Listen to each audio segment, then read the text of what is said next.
Good morning, children. I hope you all are well, be safe, and stay at home. In the previous turn, we have started the new lesson, Computer Languages. Let us continue with it.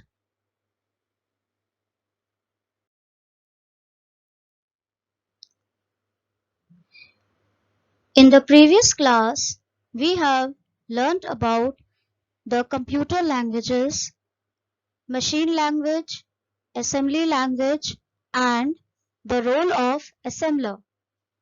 Now, let us study about high-level languages.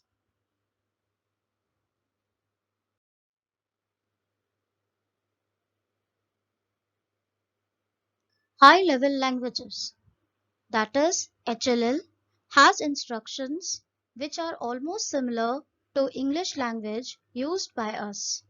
It is very user-friendly and resembles the language that we use.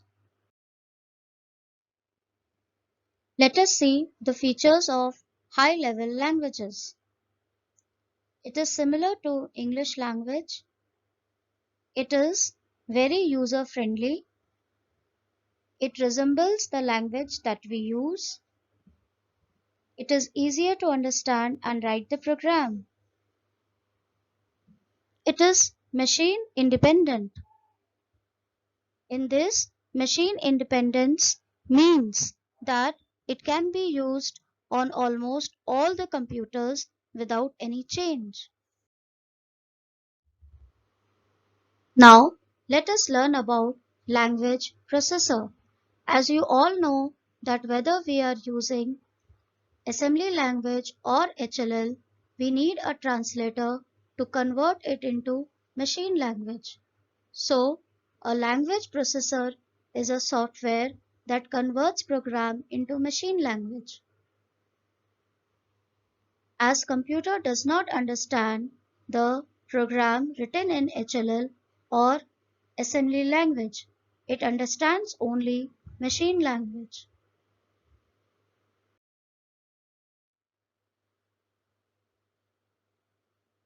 Interpreter and compiler are two programs used to translate high-level languages into machine language so that the computer can understand it.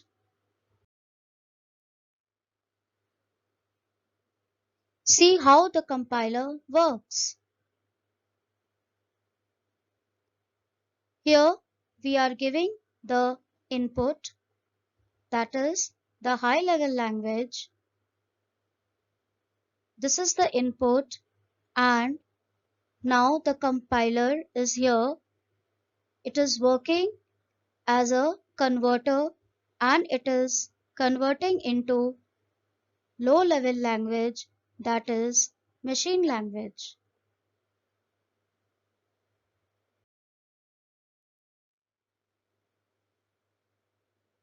Now what is compiler? A compiler converts HLL program into machine language. It converts the entire HLL program into machine language at once and also displays the error for the whole program together. Let us learn about interpreter. Interpreter also converts HLL into machine language. It converts one line of a program at a time. It displays the errors one line at a time and goes to the next line only after correction of the errors.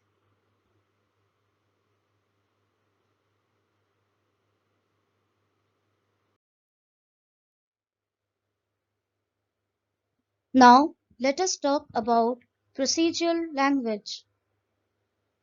It is also called a third generation language. In this language, the programmer writes instructions that tell the computer what to accomplish and how to do it. For example, we can use add for addition or print to print. Arithmetic signs like plus, multiplication, division can also be used here. This language uses English-like words to make it easy for the programmer to write the program.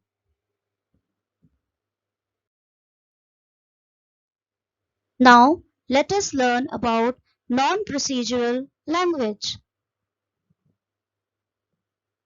It is also known as fourth generation language.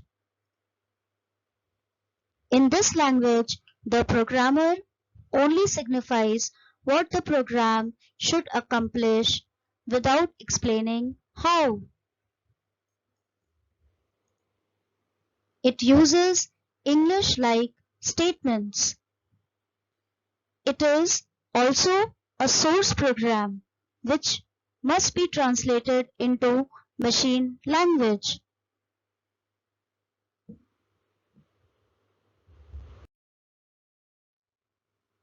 Now, let us learn about natural language. It is also called a fifth generation language. It is a type of query language that allows the user to enter requests that resemble human speech. Natural languages are often associated with expert systems and artificial intelligence, and it is very much popular in the medical field.